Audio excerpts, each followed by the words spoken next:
are we calling? Like, who are we interviewing? Interviewing. Oh, Raronga, I didn't get that name. I'll call him. Who is he and when have you been interviewing him? So that's it. Paper 4.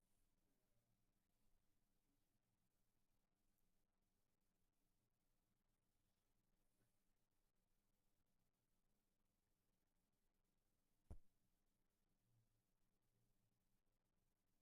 Thank you. You don't know what you've done. Disrespect in our eyes. There's already power. Oh, my baby. Really talking about my birdie. My birdie. What to do? He says he can hear everything we're saying. It's you now, we're not talking. Okay.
The media greatly influences society.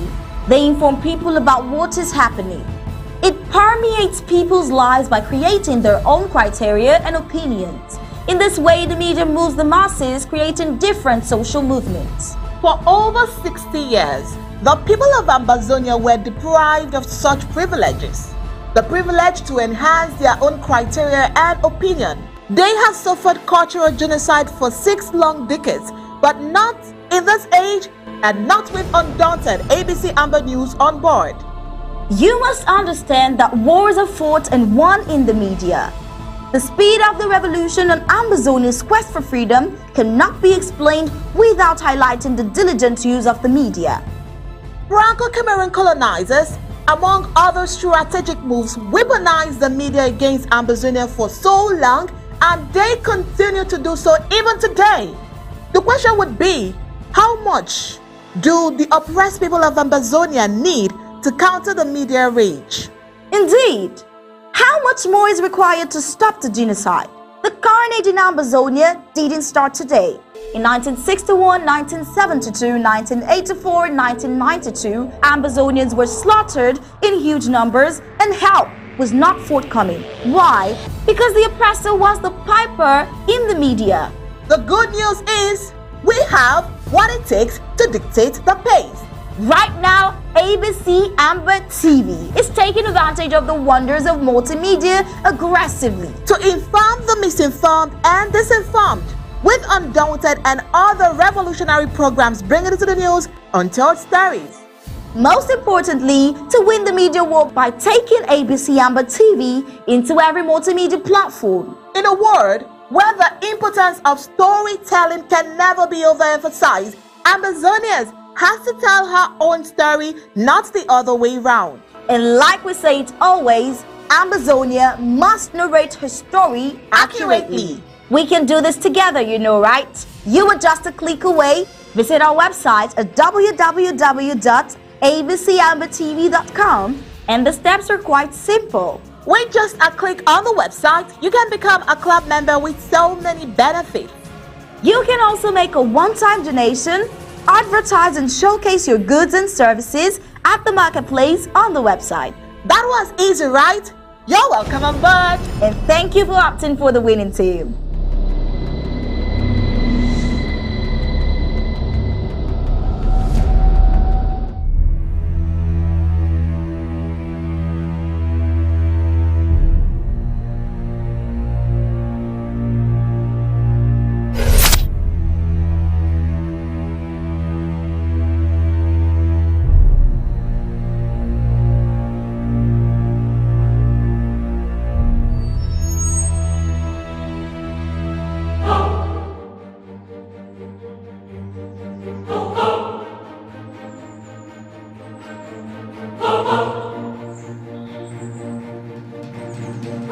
The Amba War Draft Award 22 is here.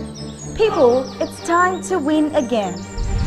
This is the time for us to draft until we draft. That must be our slogan and rallying cry now. And along the way, we should be asking ourselves some critical questions. Are we still enjoying 3 square meals a day? While our boys on the ground lack the basic gear they need to resist the occupiers? Are we still living a life of luxury and comfort? While our brave restoration forces lack medical supplies at the home front? Are we still throwing big birthday bashes while our restoration forces lack basic communication equipment to maximize their efforts? Are we still going on cruises and expensive vacations while our IDFs on the ground go without food and logistics? Are we still finding excuses not to make the necessary sacrifices and drafting big while our restoration forces lack the game-changing equipment that they so desperately need to bleed the enemy? On a daily basis, how much are we putting aside for our liberation, knowing that only through the fierce resistance are we going to liberate our beloved country? Are we providing the federal government and the CIC the means to carry out some of the critical, intelligence and other special operations across the national territory? As we ponder these questions, we must remember that a goal that is not funded is nothing but a wish. And we must not let Ambazonia die as a wish, because we failed to fulfill our patriotic duties by making the great sacrifices befitting a great people. The World Draft once more is coming to your county. Stand up and be counted. No greater victory was ever achieved than by greater sacrifices. We are enough, so let's draft, draft, and draft until we drop. Our existence as a people depends on that. It is Award 22. Let us draft until we drop. We the people, ABC Amba TV, Ambazonia Broadcasting Corporation. The voice of the voiceless, the voice of Ambazonia, connecting the world from Africa. With untold stories, Africa's best.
Good evening and welcome to Undaunted, bringing into the news untold stories. I am Star Smart.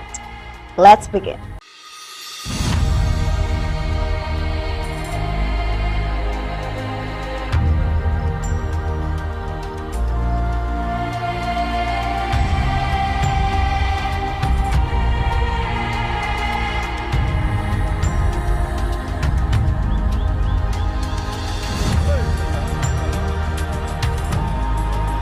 The war in Ambazonia gets to a deadlier phase, the Colonial administration loses strategy, and Dieudonné Essomba laments even louder this time around. Normalcy as to what the Colonial regime want is far from what is the case in the southern Cameroon's Ambazonia. The fight for effective school resumption is a new normal for all the in-house slaves in southern Cameroon, going as far as donating books and pens to bike riders for their children. One might be tempted to ask if they love children more than their parents, especially considering the fact that they've done nothing to return arrogated bikes taken to Yaoundé or anything to return cars, documents taken by the French military. Well, that's just one aspect of tonight's Undaunted. On Saturday, we drafted Buyi County, one of the hottest grounds in Ambazonia, and it went outstandingly well with an impressive total sum for the day of $36,301 US. There's still the situation of the insistent floods in Ambazonia, and a whole lot more would like to look into in tonight's Undaunted, especially the interesting aspect of the president's speech during the draft of Saturday. We can't wait to get into these intriguing details, but first, let's get the prime headline.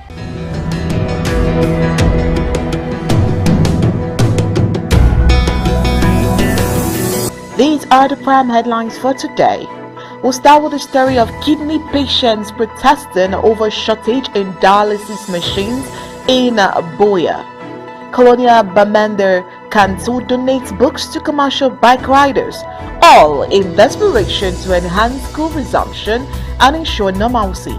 Alright, today we're going to be looking at the story of announced Tico Airport rehabilitation, and we say it's a mere distraction. Well, you would have to find out why. We'll also be looking at analysis of President Samuel Ikomesako's presidential speech for Buyi County. Floods dictate rules in Bamender, the consequences of bad roads and poor drainage system. News of Lake Monenguba changing colors, a plot against the Ambazonia restoration forces. And in sports, Barcelona La Liga's game at Cadiz was halted for about 15 minutes because of medical emergency.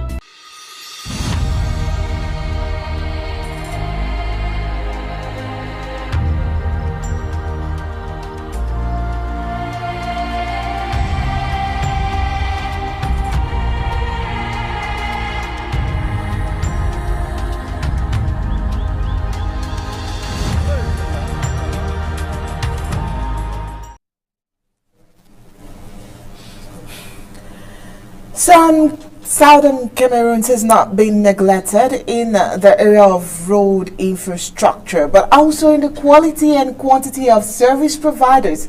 The health sector is another call for concern.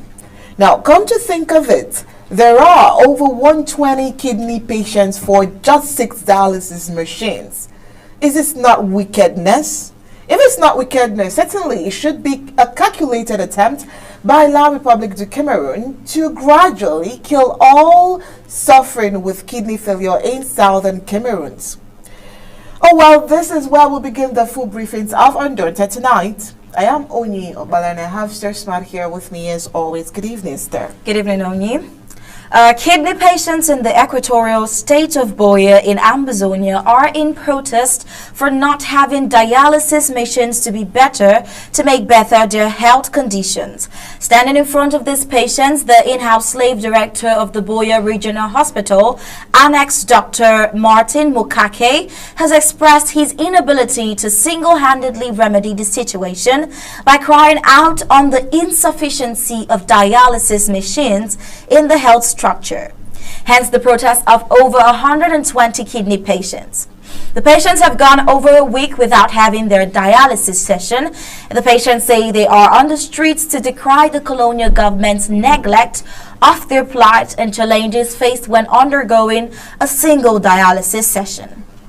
Now, report says the Equatorial Zone counts just one hemodialysis treatment center. Kidney patients in other parts of the country have also protested for the absence of machines and filed the same complaint to the colonial government of Paul Biya. Now, in one of their complaints, they said we have 6 machines for a population of 120. It is grossly insufficient. The 6 machines were brought a little over 2 years ago, but like all machines, they have to work for a particular number of hours and then cools off. The 6 machines could go for 30 patients comfortably and last longer, but it is used 3 times more than the directives, explains Dr. Mukaki. Now, the in-house director hits on the biggest problem, which is in fact that 2 machines are damaged due to its excessive use, thus causing a longer waiting time for patients. A proposed solution is to have at least 20 machines to sustain all the patients. One dialysis machine costs at least 5 million francs CFA, and a single dialysis session costs 8,500 francs CFA, but has been subsidized by the government at 5,000 francs CFA, enabling patients to undergo 2 sessions a week, he added.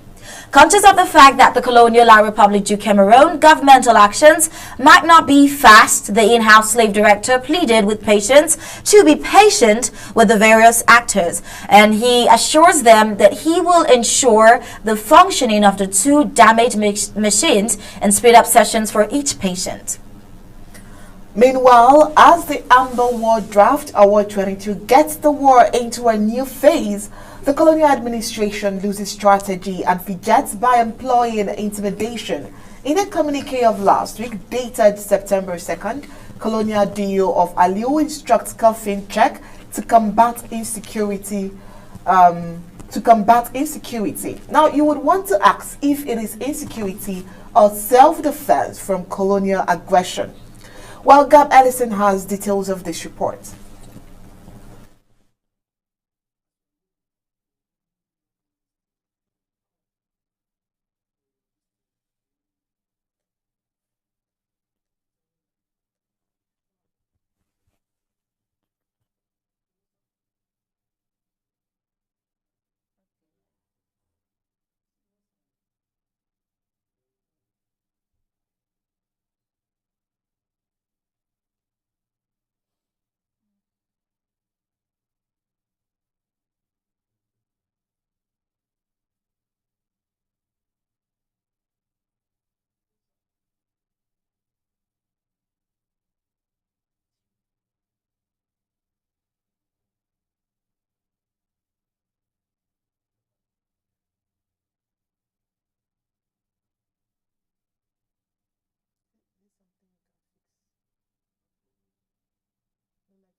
Right, sincerest apologies for that sound mix-up. That will definitely get the right sound to that particular report and bring it back to you the way it should be.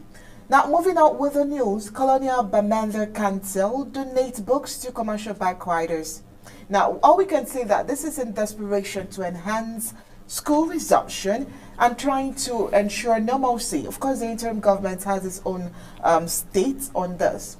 Now, the news of the Colonial Bamenda 2 Council donating books to commercial bike riders, all in desperation to enhance school resumption and ensure normalcy, came to us like a nightmare. The fight for effective school resumption is a new normal for all the in-house slaves in southern Cameroons. One might be tempted to ask if they love children more than their parents.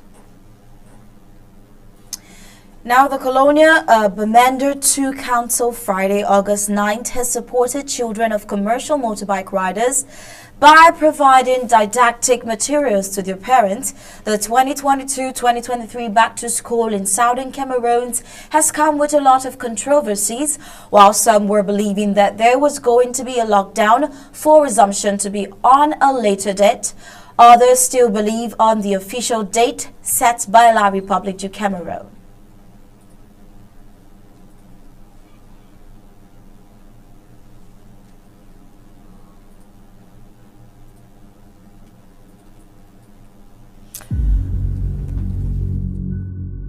We the people, ABC Amba TV, Ambazonia Broadcasting Corporation. The voice of the voiceless, the voice of Ambazonia, connecting the world from Africa. With untold stories, Africa's best.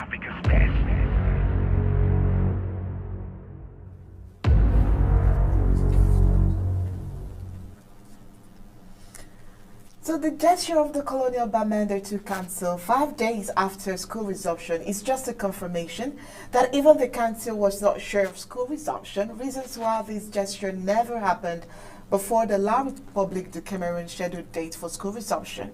Now finally, who is dictating issues in southern Cameroon? Now Undaunted will not answer this question. The Colonial Bamenda 2 Council, under the mandate of the in-house slave Chen Wee Peter, has provided books and pens to commercial bike riders on Friday, August 9th, 2022. Now, according to the in-house slave mayor of the Colonial Bamenda 2 Council, bike riders have suffered a lot lately from repressive measures from the colonial military that have kept them in the house for some time without working. Now, he goes on to say the bike sector in Bamenda 2 is a sector that we can use to restore peace in this municipality. He says we have received an appeal from the bike riders that they need help to assist them send their children to school, given that the military have disturbed them a lot. So the entire council have decided to arrange this package you see today for them. This is what Chen Wee Peter opined. Now, upon receiving of the materials, the president of the Commercial Motorbike Riders, Undi Mayenin, on behalf of all the beneficiaries, thanked the colonial mayor and termed him the Jesus of our time. Away from the didactic materials handed to the bike riders, the colonial mayor added the sum of 200 to the over 120 bike riders to fuel their bikes and start the day. Prior to this gesture, bike riders have had their bikes seized by the colonial military in southern Cameroon. They have equally been restricted from circulating within the so-called Bamenda city center. And I'm sure you would like to see the images for yourself. Let's see it already.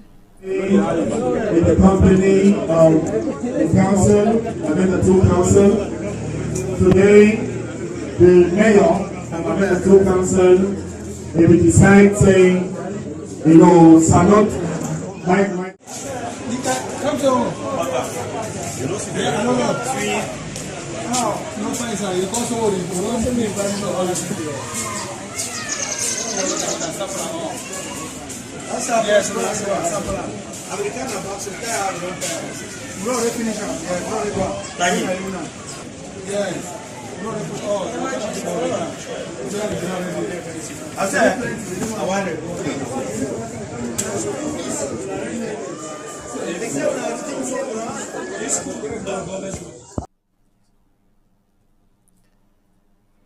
Right now, the rainy season is always a period whereby the lapses with the planning of the towns and cities are exposed. One of the usual challenges in the rainy season is dealing with floods. The situation is worse with the equatorial states of southern Cameroon that are around the Atlantic Ocean. We have repeatedly told you, though floods can be blamed on nature, human actions can equally be a promoting factor to floods. The usual human action promoting floods in southern Cameroon is poor town planning and the dumping of plastic on water runways. Stakeholders charged with the responsibility of planning the layouts of towns and cities have failed and are still failing in the planning of the towns and cities in the southern Cameroon. These carefree colonial administrators dish out building permits indiscriminately without any consideration for the future well-being of the towns. The reason for this is the corrupt nature of these administrators. Now, those residing from Maifala on Quim towards the Bambui had to spend more time previously due to waters that flooded the bridge that separates Mile 4 and Mile 3. Is it that town planners in southern Cameroon have failed? Thursday, September 8, heavy rain caused the flooding of the Mile 3, Mile 4 bridge. Users of the road crossing the bridge were hampered from going through the bridge as a result of the high level of water over the bridge. There are two schools of thought gathered so far by Undaunted as a result of the floods over the Mile 3, Mile 4 bridge. The first school of thought holds it that that's the reason why the stream beneath the bridge keeps flooding. Now, a second school of thought is against the colonial administrators that has given authorization to the Foucault group to reclaim the land, narrowing their passage of the stream. No matter who takes the blame, town planners have not played their part so well for the better layout of the local government for posterity. Let's see that video clip.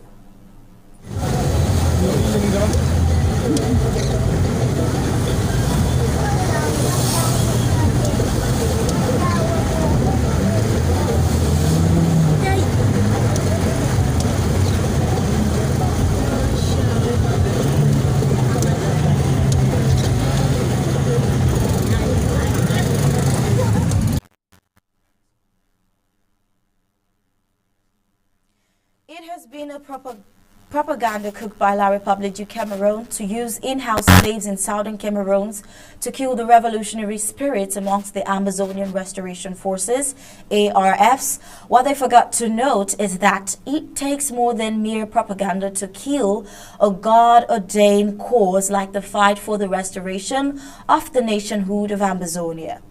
All those plots against the fight or the fighters are always fruitless, as they are always usually exposed even before being executed.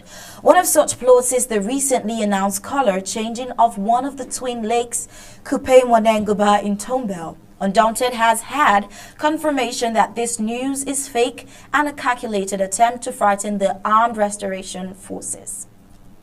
Now, a video is in circulation on the changing colors of Lake Monenguba in Tombel, a town of the equatorial region of southern Cameroon. According to the video, the female famous twin lake is changing its original color, and that is local aquatic creatures like fishes and tadpoles have died. In the video, the paramount ruler of the Nino clan, Chief Nkwele Emmanuel Magoge, confirms the strange happenings, that there is a strange change in the color of the lake with the waters rising and with dead fishes. The paramount ruler continues that the lake is producing a bad smell, and he calls on scientists to step in for a fact-finding mission. Intriguingly enough, with the video, Chief Nkwele opines that the lake changing colors is not new. A similar incident happened in the late 40s. He says the situation was remedied with just a ceremony carried out by the forefathers to appease the gods.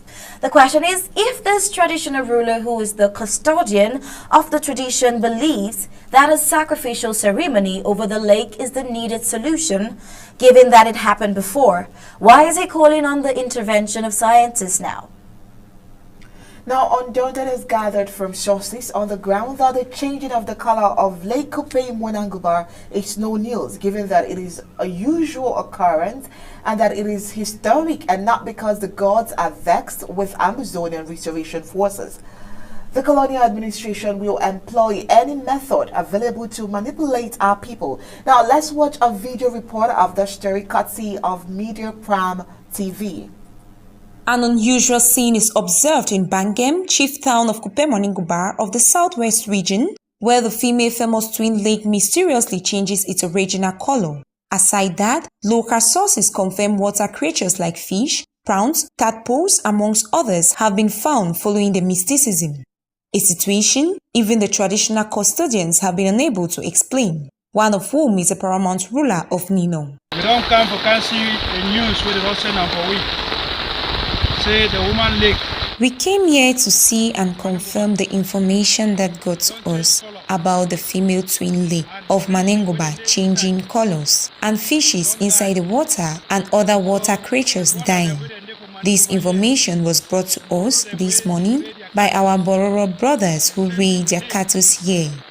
And I had to come here with my notables to see for ourselves what the problem is. We met the lake color change, water rise, and fishes dead and producing a bad smell. Only the scientists can find out what the problem is. Only scientists know what will go on. In addition, the chief further recounts a similar incident which occurred in the past in this same lake, as he says there was need for an appeasement.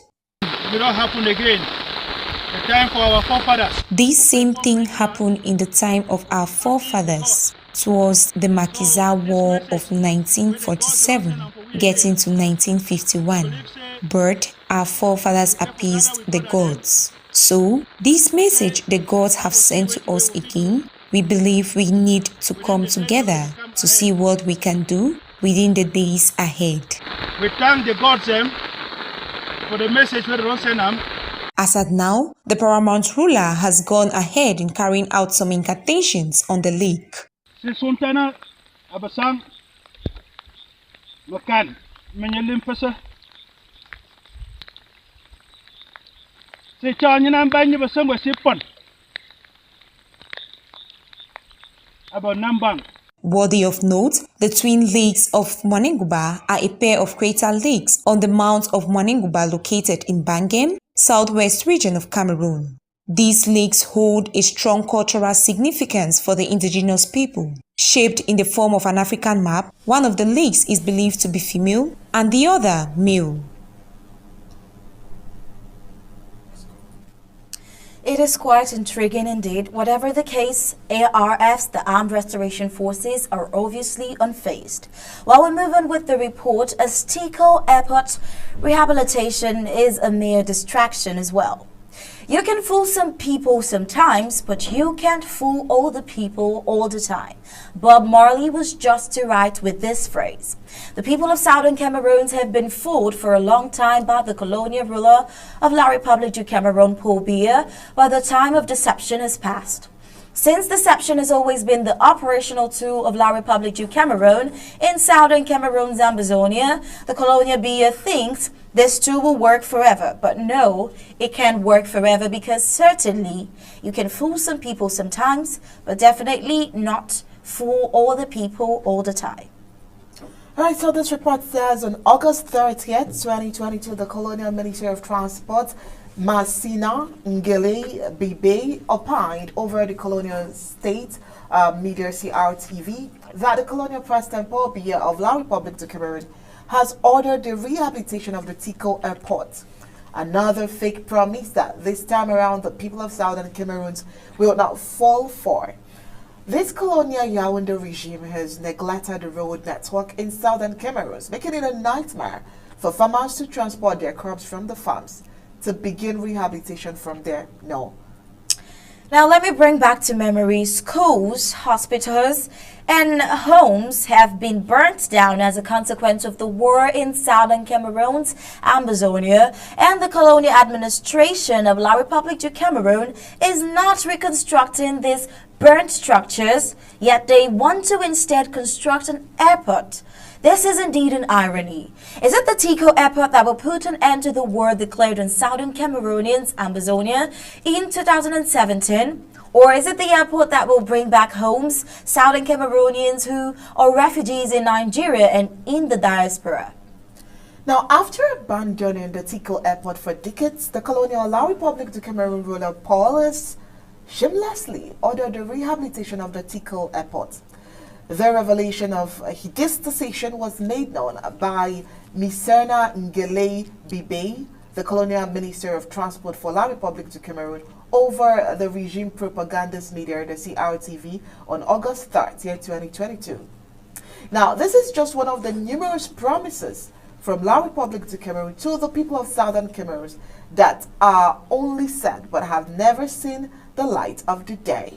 Now let's take a look. In 2014, the then Colonial Transport Minister, Professor Robert Nkili, declared during a working visit to the Douala International Airport on January 29th that, God willing, Tico Airport will be refurbished and open to aircraft that year. Now this is 2022 and the same promise is coming up again as a new promise. The promise to rehabilitate the Tico Airport is nothing different to the promise of the Ring Road promised Southern Cameroonians since the 80s. Until date, the promise has not been fulfilled. The Tico Airport was a functional and the main airport during the British administration of Southern Cameroon. The attractiveness of the town of Tico was thanks to the services rendered by the Tico Airport. The economy of Tico and other major towns in Southern Cameroon experienced growth due to the Tico Airport. The Tico Airport, like the Mamfe and Victoria Airport, were the pride of Southern Cameroon. All these airports were all abandoned by La Republic du Cameroon. Since La Republic du Cameroon has an objective to rob Southern Cameroons of their heritage, identity, and assimilate the people of Southern Cameroons, anything of importance was targeted.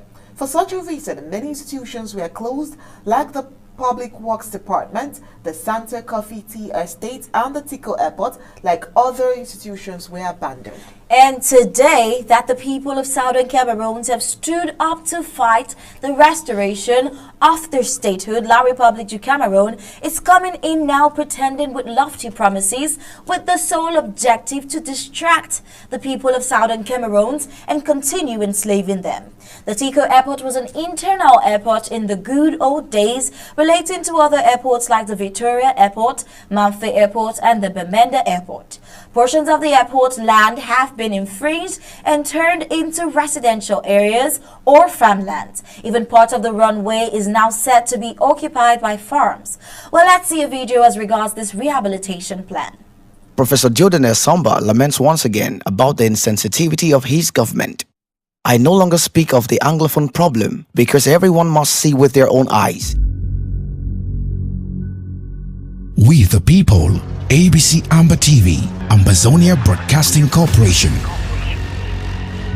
The voice of the voiceless, the voice of Ambazonia, connecting the world from Africa.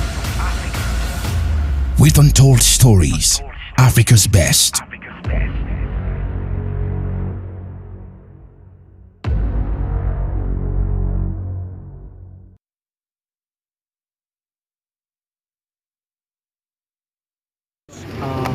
When you intend to start the project and what is the project? So, I introduce myself. Yes, just briefly. Acosta, born, bred in Boya, grew up in Boya, went to the Semoliko.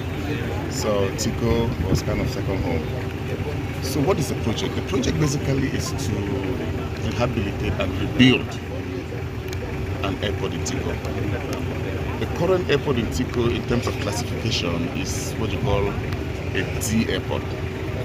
So we want to take it to a C airport. So taking it to a C airport, the current runway where we are standing is about 1,300 meters. We need to take it to about 2,300 meters. That's going to enable a Boeing 737, an Airbus A320, those type of aircraft to be able to land in Tico. So that's the goal, that's the type of airport we want to build. So we want to build a very nice, high-class, high-end airport in Tico. When do you intend to start the project and how long will the project go on? So the head of state awarded 3 projects in Tico, in Kribi, and in Beta. Those have already started. If not for all the encroachments, I'll tell you I'm starting tomorrow. I'm ready to go. So unfortunately, we going to have some delays due to, as you can see, in a lot of houses that are inside the government. So the commission the governor has put in place is for us to walk through that and make sure that we can resolve that situation to be able to start. We are ready to go because it's a project that envisions 24 months from initiation of concrete work to handing the keys back to the government with the completed network. You've heard it from the horse's mouth. That sounds intelligent, but is it? Well, we'll move on to the news. Well, this time around, the cry was loud. The cry by Diodone Azumba. Now, you could also feel his pulse and the truth in his line. But who is Diodone Azumba? That's the big question there. Why are his media outings at variance with the cabal in Yaoundé? That's what we intend to find out today, and I'll do a quick introduction. Diodone Azumba is a Cameroonian economics, statistician, and columnist. He considers Joseph Chundang Pouami as a model. Born in Yaoundé, Diodone Azumba studied engineering in France. He works on television channels like Vision 4, where he participates in debates as a columnist. Diodone has conducted microeconomic and statistical studies. He is a principal statistical engineer and researcher at the Ministry of Economy of Cameroon, responsible for conducting studies on major economic themes relating to underdevelopment and international trade. Alongside these administrative tasks, he conducts fundamental research in economics. One of the results he achieved as the only currently acceptable solution to underdevelopment is his binary currency, a systemized and rationalized form of local exchange systems, SEL. Now, in a publication dated January 25th, 2021, shared on his Facebook page, economist Diodone Azumba asks the government and its rulers to understand who is responsible for adapting today to the needs of the people. The specialist in economics says the problem in Cameroon has always been that the rulers, or let's say some, always have the idea that the states are invincible powers. But oh no, according to the economist, the state is invisible. It is therefore no longer appropriate to want to maintain an order that has become incompatible with the aspirations of the population, the autonomy of the communities, the desires for freedom of the citizens. Faced with the rise of tribalism, the denunciation of anti-Bamileke tribalism in social networks and the Anglophone crisis, his discourse evolves to support federalism in Cameroon with the emergence of an Ekang state. While for a while he has been silent on the so-called Anglophone crisis, and his last writing explains it all. Now, Gab Ellison has more. Professor Diodone Azumba laments once again about the insensitivity of his government. I no longer speak of the Anglophone problem because everyone must see with their own eyes the lies and impostures of those who push the government to the madness of repression. It is necessary that people see with their own eyes the inability of the army to militarily reduce the cessation and the monstrous military losses so that they understand that they have taken the wrong road. Anglophones will never return to the unitary state, and it is completely useless to devote resources to this false project. With a vexing tone, he continues, "It must be noted definitely and irreversibly that the unitary state with the Anglophones is over in Cameroon. Pierre's government has had time to put in place a federal model that it controls, a bit like Putin controls Russia, which is a federation. Instead, he preferred to rely on his unitary state to maintain monopolistic control of resources at Etude Palace, making the situation worse. Now, what can we do? We find ourselves today in an infernal spiral, and we do not see very well how to get out of it. The elimination of the secessionist leaders did not yield any desired results, and the rebellion only deepened. At arrest, let the more bloodthirsty Field Marshal emerge. The elimination of this one gave way to no pity, even more bloodthirsty, and whose supposed neutralization gave way to more cunning, meaner, and more vicious leaders. It's a real barrel of detonators that will exhaust us to the bone. Anglophones came to Cameroon in 1961 with their state. Ahidjo suppressed this state to achieve national unity. It was a big mistake. That's not what had to be done. It was rather necessary to widen the federation so as to drown the Anglophone specificity in a generalized federalization. Each English-speaking federated state having its own autonomy, we no longer ran the risk of a generalized demand for autonomy from this entire community, which wasn't going to make any political sense anyway. But by abolishing the federal state, Ahidjo rather froze the Anglophone problem, and it was bound to appear sooner or later. And it is rather unfortunate that the Biya regime did not understand that the best way was precisely to federalize the country as Chief Mukete had requested. It must be clearly explained to Biya and his people that with their attachment to the unitary state, they will lose the Anglophones. There is no way to bring Anglophones back to Cameroon by keeping the word unitary in the constitution, because that word alone fuels the war. It signifies the absorption of the English-speaking community, and that is what is anthropologically impossible. And there is no possibility of winning this war by military means. It is therefore absolutely useless to sacrifice the blood of young soldiers, young Amba boys, and the population in a war that can never be won. Will the colonial administration hearken to this voice? Will they understand that you cannot win an indigenous people in their homeland? That notwithstanding, the Amba War Draft Award 22 is an indication and confirmation that Ambazonia is not backing down any day soon. Gab Ellison reporting for Undaunted, ABC Amba News. All right, thank you so much, Gab Ellison, for that report. Before we go to our next news report for today, we have our in-house analyst for today from the Department of Defense. We have an Ambazonian activist, Paul Nilong, here in the studio. We also have SOS Sylvester Zama here in the studio. He's also SOS Special Operation. Of course, he's a regular in-house analyst. All right. Good evening, sirs, and welcome to Undaunted today. Thank you. We just want to be sure that we can hear your sound loud and clear. So I just really would want if you can respond individually so that we're sure that your sound is clear. Good evening, SOS Sylvester Zama. Good evening. Good evening. Good evening. Thanks for the invite. All right, thank you so much. All right, nice to have you here, Mr. Paul Nilong. Nice to have you here. Thank you. Good evening.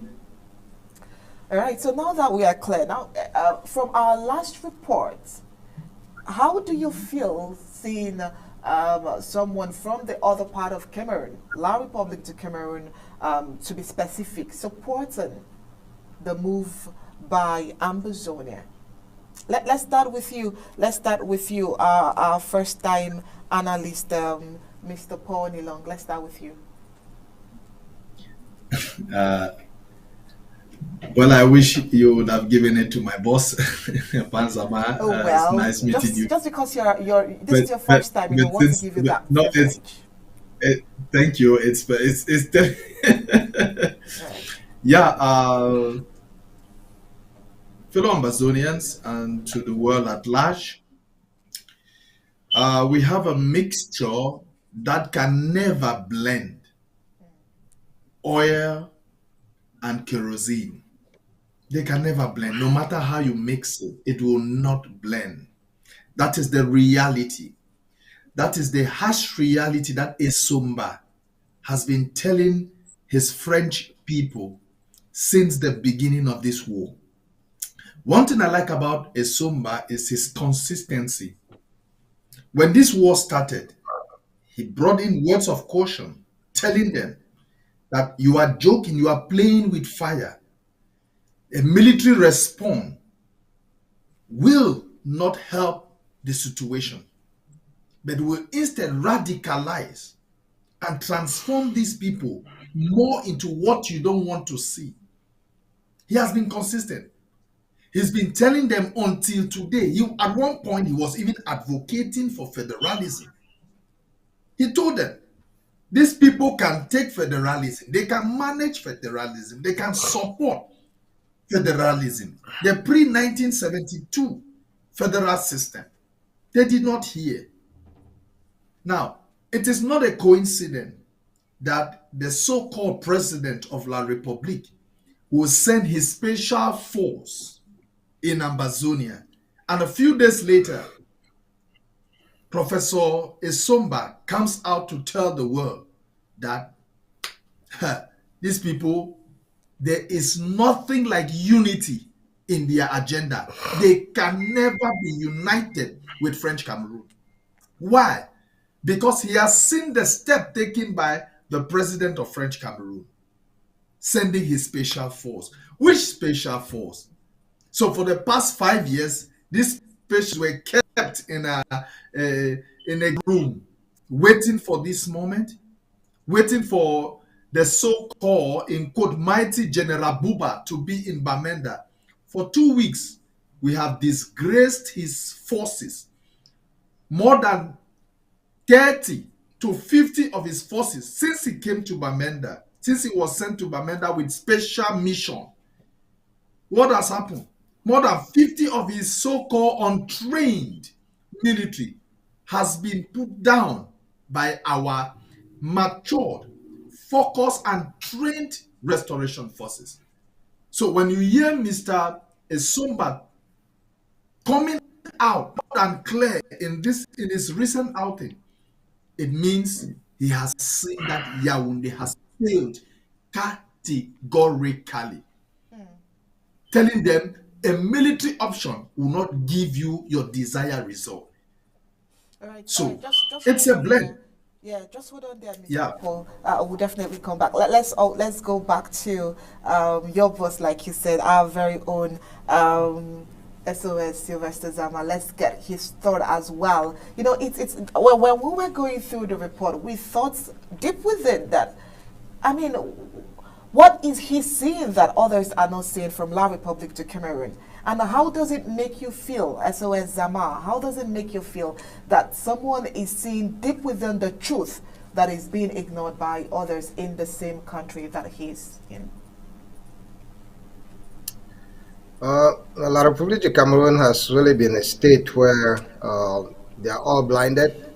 They are blinded by their passion to dominate Amazonia, and it's very sad. You remember when Bala and all the rest were requesting for for discussion, for the questions that we're having, but no, eventually nobody was listening, and they got arrested. The French and the Francophone system does not understand a dialogue. All they understand is the force of the state. And 5 years ago, when they arrested Bala and his friends, I said, well, by the time this guy will come back for even for federation, there will not be anybody standing for that role. And that's been the case right now. They've done so much harm to our communities. They've killed so many people in the thousands. They've burned villages.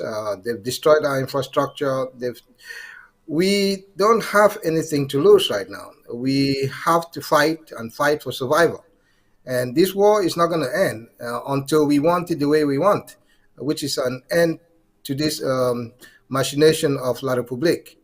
Independence is all we need. And as I said, when you're thirsty for water, a beer doesn't quench your thirst. We will get what we want. It doesn't matter how long it takes. We always say, oh, the last man standing. We have kids who are being delivered in bushes right now. Their parents may die in this war. Some of their mothers may die because of poor care or lack of care. These children are going to remember. Some of those children who are being raped, their mothers will tell them what happened. And we will fight this war for a long time. Let them not be convenient and happily sitting that it's not reaching their side of the country. It will never reach there. It's a matter of time, and this war will eventually evolve. We left from branches to leaves to Kalashnikovs and all the rest, and we are doing explosives. It's just an advancement of war, and we are at that stage where we are going to move this struggle to a higher casualty level. We are doing a lot to hamper the enemy. We are destroying a lot of their soldiers and their vehicles and their material. Yes, General Buba came to Bamenda to do a lot of the nasty work that La Republic is known for. We are not going to give him that credit. We are going to make him hold his feet to the fire.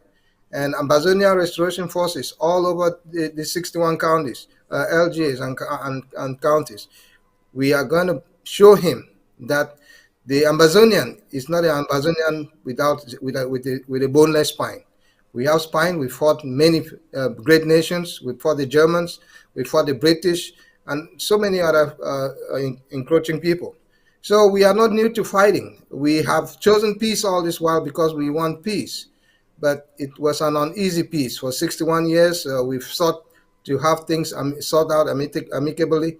But La Republique has decided to be so wicked, and our parents gave them time. And that time is now. That time has expired. Their calling card number is expired. So we are calling them due. We want our peace, and we're going to have it without or with them. If they like to be with it, fine. If they don't, we will get it. There is no discussion. I know people are saying, "Oh, it's a republic on the internet." Yes, every country is an inspiration, and all these things happen. It's an imagination until it's acts to fruition, and we are going to have that into fruition. Dr. Sako, our president, is doing a lot, and the government is doing a lot to have our soldiers prepared to fight these barbarians coming in from Yaoundé. Okay. All right, thank you so much, Secretary Sylvester Sama. All right, now, you heard the categoric statement that Esomba Diodone made. He said he said categorically that La Republic du Cameroon cannot win Ambazonia. Now, as the Secretary for Self-Defense, how do you feel knowing that your passion and involvement enhances Ambazonian self-defense apparatus? Well, Somba is basically seeing what he sees. Yes, he's seeing and interpreting the realities on the ground. Cameroon government is casting all the images that is coming in from Amazonia. Doing so, their country would have revolted. But you have to remember, the Francophone person is a very spineless people. They are used to their beers and having fun, and that's all they eat for. If you provide them alcohol, you can have them. They are just vicious. You catch them in their numbers. We cannot. We are not made of that. We are very. They know that. We, the people of Amazonia, we've made those statements. We've made it happen. We've shown them that we could beat La Republique in their game. And Mr. Isomba has been telling them every single day since the beginning of this fight that it's a fight that cannot be won. It's a difficult fight. We're gonna slug it out. It's a war of attrition, and we are doing it. We are doing it, even though they are unable to encounter our soldiers in the bushes and everywhere they are, and they go for the low-hanging fruit. They kill our civilians, and sadly, so they're doing so in large numbers.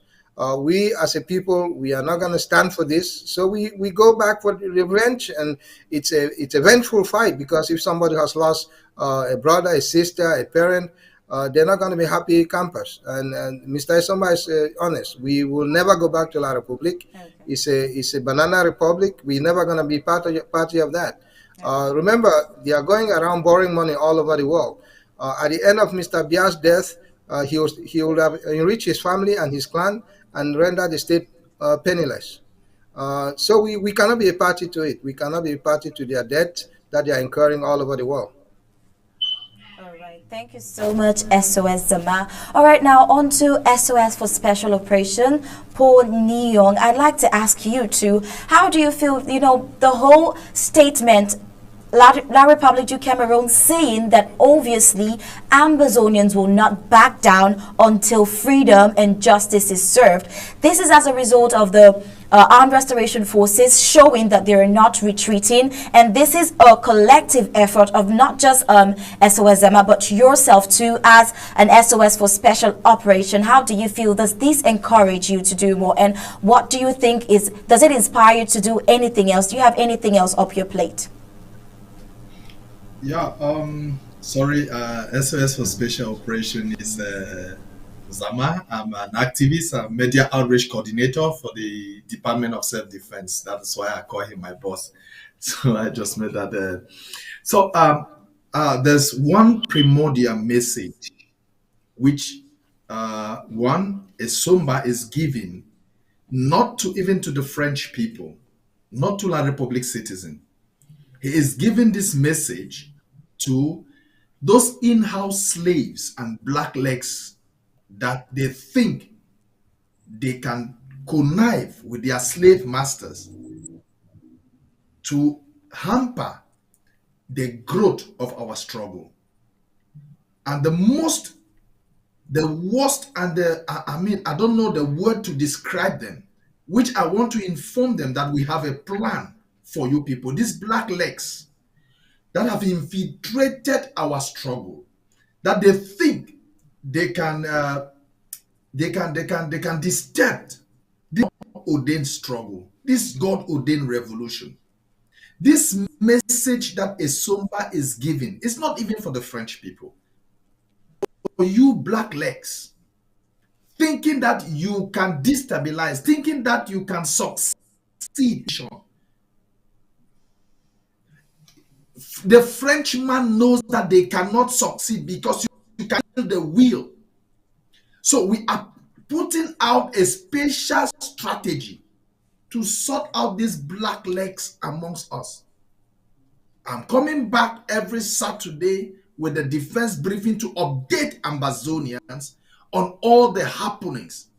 Since I stopped defense briefing is a few months now, so we'll be updating on all that has been happening, so that these blacklegs, these people who think they are Ambazonians by birth and La Republique citizen upstairs in their mind, that we are not backing down, that you cannot frighten us, that you cannot do anything to stop this train from moving.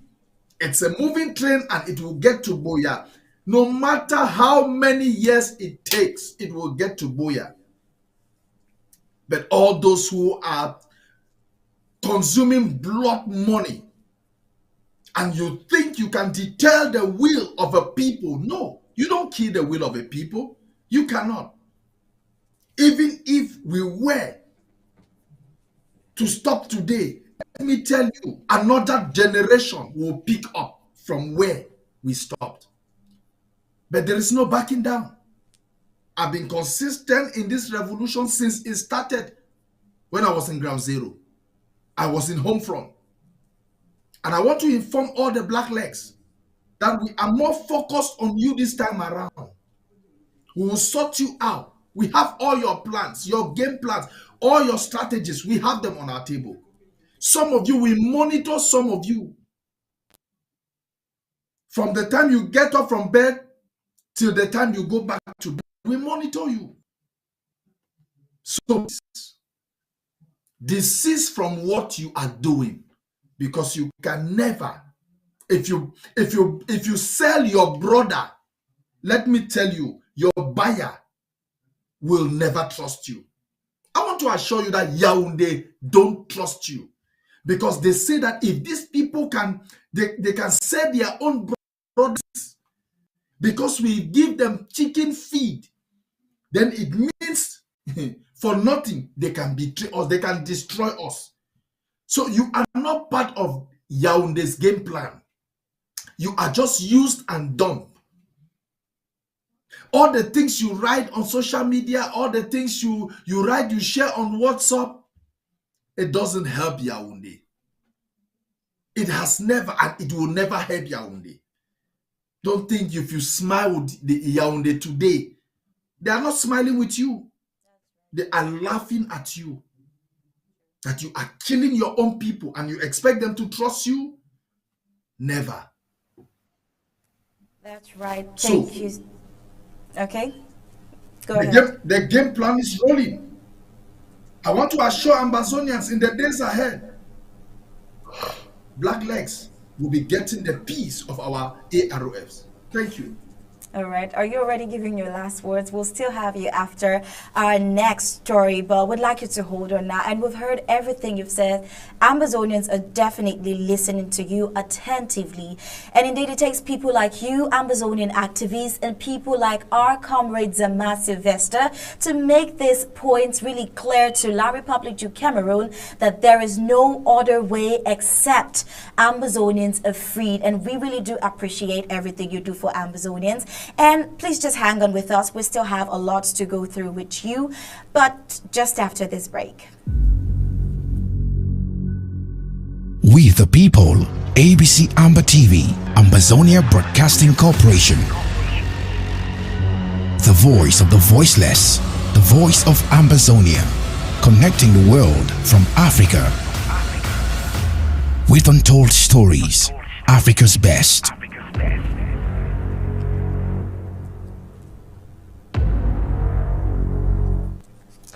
Now, prior to the draft, we had a pre-draft show, and we also had speeches by the Vice President, Mr. Erikati, who talked about the strategies that can work by the local governments and their counties, and also how they can make this struggle work and even get easier.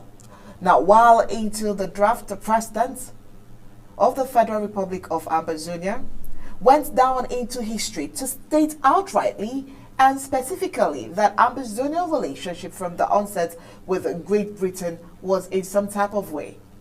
Now, President Samuel Sako, in an unapologetic tone, stated that Ambazonia's standpoint as far as the British is concerned is clear.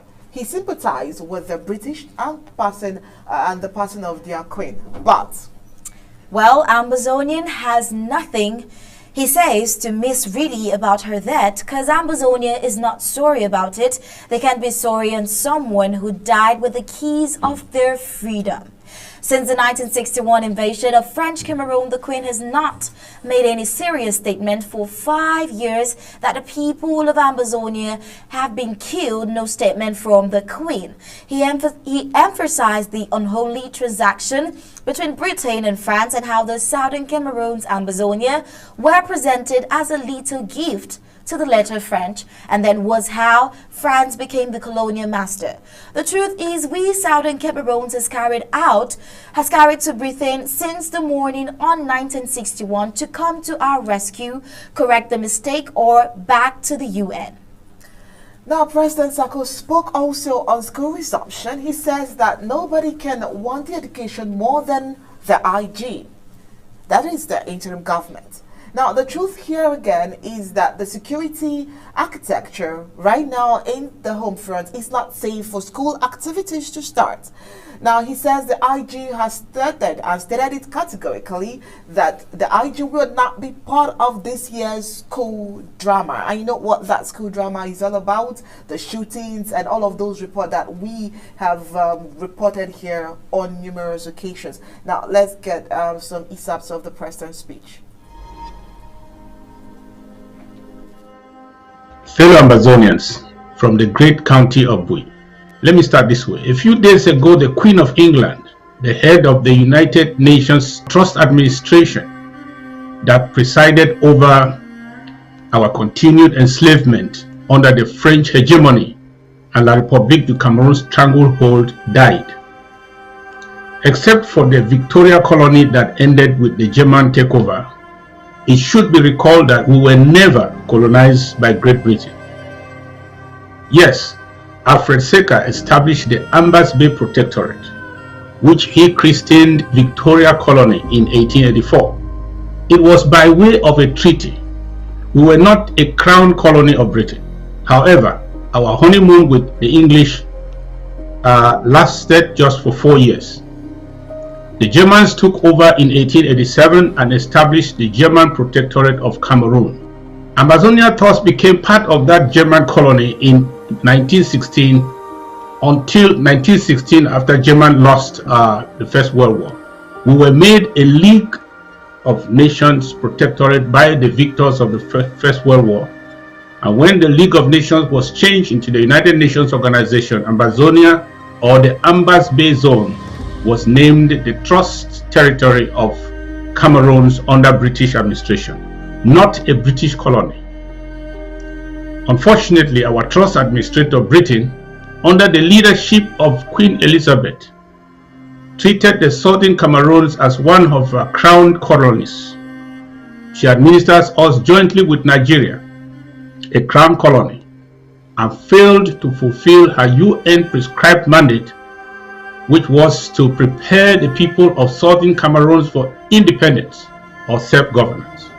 Instead, Britain entered into an unholy transaction with France, handing us over to the French vassal state of Cameroon as a little friendly gift to the French to be recolonized.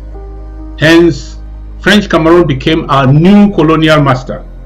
We have cried to Britain since the morning after 1st October 1961 to come to our rescue, to no avail. Unfortunately, the architect who knew the roots of our problem, for 5 years, Queen Elizabeth, never made a single statement condemning the ongoing genocide on our innocent people by French Cameroon. We condole with the people of the United Kingdom for their immense loss. But as Ambazonians, we do not miss her a bit. We cannot miss a monarch who preferred to go to her grave with the keys of our freedom in her hand. Our hope now resides not in the hypocritical eulogies of some, but in the actions of those who are still alive, like King Charles III. Fellow Ambazonians, let me begin by reiterating our official stance on school resumption, a position that was adequately publicized following a press statement from the Secretary of State for Education and Strategic Collaboration. Nobody can claim to want the education of our kids more than us, we the Ambazonian parents. Presently, we are at war. The security of the territory, our territory, is not convenient for any meaningful educational activity to take place. The enemy is using this situation to prop up militia groups that pose as ARFs and kidnap or attack innocent teachers and students, just to make sure that they sell their false narrative to the outside world, especially the UN, that our forces are the ones committing these atrocities.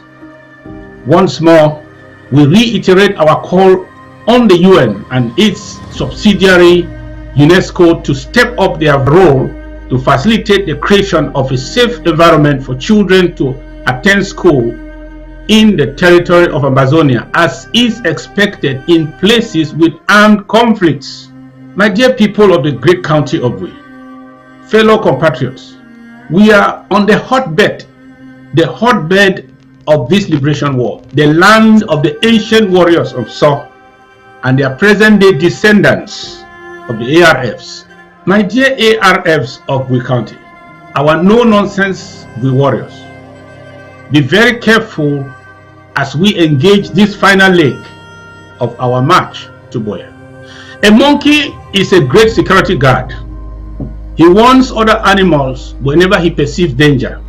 But if a monkey is looking for a job, don't hire him to guard your banana plantation.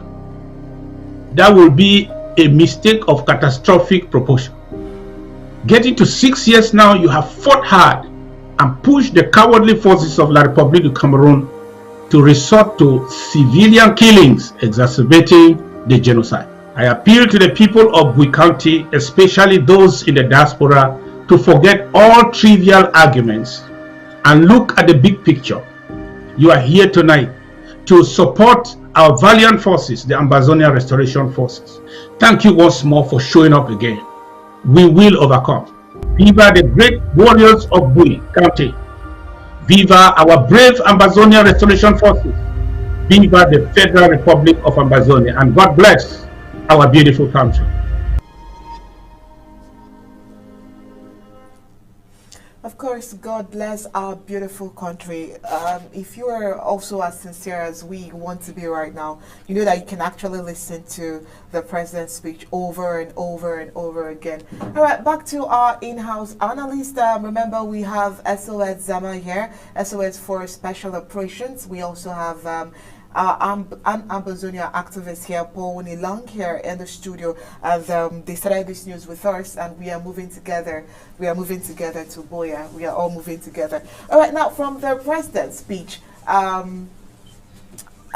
would want to pay attention to the school resumption. Now, he stated it categorically clear that the IG would not be part of this, since the people at the home front do not want to listen. In our news report today, we also got you a report where we saw some bike riders being, being given writing materials. Bike riders, their bikes are seized at times. We do not see them, the colonial governors, come into play. But all of a sudden, they're giving them books. Okay, oh well, probably for their children or probably for them to use, that story is, like we said, it's just a nightmare. But then, SOS Zama, now as someone into security operations, you can understand categorically clear what the president is trying to say. But just maybe he has not stated out clearly the dangers involved. Now, could you, because of the position you handle, expatiate on this for us, please? This government has been on point for many years that education it has to meet certain guidelines, and safety is one of those basic principles of life. If you follow the Maslow's hierarchy of needs, you have needs for food, shelter, um, safety, and clean water, and all those things. Right now, none of those is functional in Amazonia. And it's non-functional not because of our own doing, but because of the declaration of the war that was started by Mr. Pobia. Not saying that we cannot provide education. Education has been a bedrock of Amazonia. We've seen thousands and thousands of French students coming in to study in our homeland. We are not trying to prevent our students from going to school. We are basically telling the public, you have to choose between safety and keeping your child alive or an education. That may not be of any importance right now, because we've seen how many of our students go to universities and come out and still stay in plantations and work like housemates in Yaoundé and Douala, and some of them work as prostitutes and bike riders in Yaoundé, Douala, and in French sections. We want to have education that is pertinent. We want to have an education that's applicable to the lives of the people who have that education, who will be contributing to the various society. We are not having that benefit right now with the education that we have. The French education has been some sort of like an airy baguette of bread. There's nothing in it for our people. There's nothing substantial. We are very behind in our educational level when it comes to other competitive parts of the world. We are not going to be able to give these kids an education that is merited, because the teachers are out of fear, the students are fearful, the parents are fearful. You cannot learn when you are under stress. Those things don't happen like that. You can tell most people who have stress factors, they have diabetes, coronary heart problems, they have stomach problems because of the stress. Nobody wants to go through bullets every day going back and forth to school. This government is telling our parents, it's your call. Make that call if you think your child's education is better than your child staying alive. That's your call. We do not compel our people not to. But as the president said, there's a lot of militia out there that are meant to spoil the name of the Ambazonian Restoration Forces. And these are all proxy groups that are created by Mr. Tanganji and all the other people, Lele Afrik and all Buba and all those people in our area. We will not permit them. We will not facilitate them doing what they want to do, because they are trying to use all this school opening, school return to literally blemish the fact that we are the people committing atrocities. I was looking through the internet the other day, and they sent me something, information from my alma mater, CPC Bali. This school is so run down. It's not a question of this war, because it's just a question of poor management, which is very endemic in Cameroon and Amazonia. The church has not done nothing, and they want to keep collecting money from these families with subpar education, with subpar infrastructure. We cannot keep accepting that. We have to make a bold turn. We have to come to the fork of the road, and we have to decide what we really want for our kids. We want them to be free, safe, or we want them to be educated and dead. It's a choice we have to make. And that choice is very stark, and the parents have to make that choice. This government cannot make that choice for the parents. But we are giving them guidance that we will prefer an Ambazonian who is safe. Education can be taught. My grandmother went to adult school in the Presbyterian Church in Tamilung, learning English and all that when she was an adult. My grandfather learned French by radio when we were in the coffee plantation. So time to learn is not a question of, we don't have a time. People go to school in the United States at 60, 70, 80. They still have a completed degree and live a full life. We cannot depend on these people telling us when we have to educate our children. We've done that for more than 60 years, and we've not had a day close that teachers went on strike or parents didn't want to send their children to school. They started all this nonsense, and we have to bring it to order.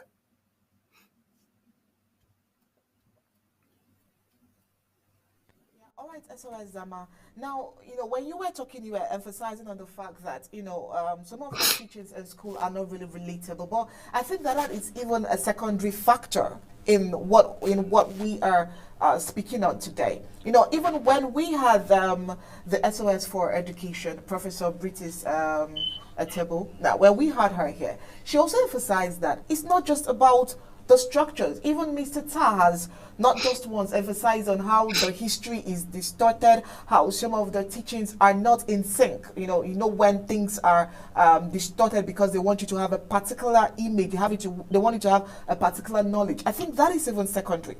Now, from what the president is emphasizing on from his speech, he's speaking on the fact that there is also this other side of the story where they are planning kidnap. Security. You are the SOS for Special Operations. Talking about security, it's not just about the parents' call here. It's for them to understand that there is no safety. Some time ago, I think in February or so, we reported on how a school was attacked. A school in Bamenda also was attacked. Now, security is a challenge. That is the number one thing. So I really need you to emphasize on that aspect because that's what President Ikome was emphasizing there. That security is a challenge, and we do not want to go through that route again. I don't think we are speaking two different tongues. It's the same. We are talking about the same thing. I think it's a question of approach. Emphasize more on the relatability of probably the subjects and how they can learn further. Let them understand that you need to be alive to go to school. Yes, I think we are speaking the same language. It's just from a different approach.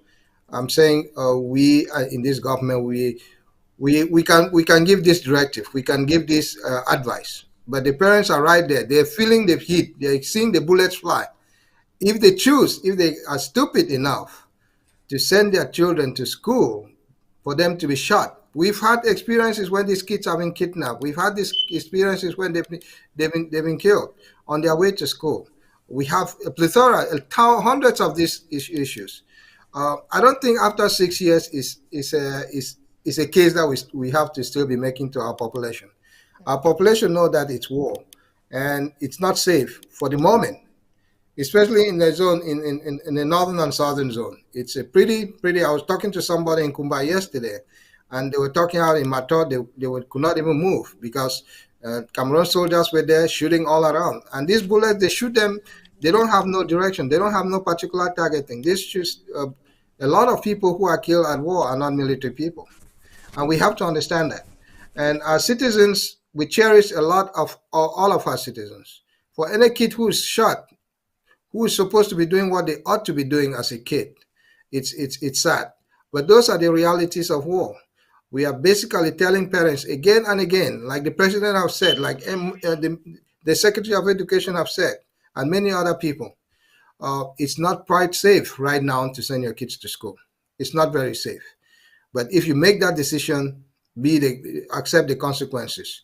Because there are people who take risks. Yes, sometimes there's a risk and benefit award. But I'm saying that the benefits of this education, this particular education, during this time in our lifetime, it's not the best of education that your child is going to have. Your child is going to have a subpar education taught by somebody who's had a fraudulent license or a degree. We see all the time where these people apply for concours with fake degrees. You may be having somebody who's never gone to college, but they have a college degree and they've gone through exams that they've never really sat, and they are teaching your child, teaching them pidgin, teaching them stuff that they don't even understand. I had a situation when a child was expelled because they were trying to teach the teacher to teach the class. So it's a problem that we as parents and citizens of Ambazonia, we have to compel our people to understand what is really at stake. If we still are making this case today about education, how say it's not safe. I don't know if these people we are all on the same page. It's rather difficult, but those are some of the decisions we have to make. We have to keep our people safe. Education can come after. Thank you, thank you, thank you. That was the emphasis I really needed you to make, especially with the strategic position that you occupy, SOS Zama. I mean, when you talk about operations, when you talk about defense, that's the kind of statement that I needed you to make. Let it sink in, let it sink into our brothers and sisters and our mothers and fathers in the home front. All right, we still have activist Nilong here. Go ahead, let's hear your thought on school resumption. Let's hear your own thought about it.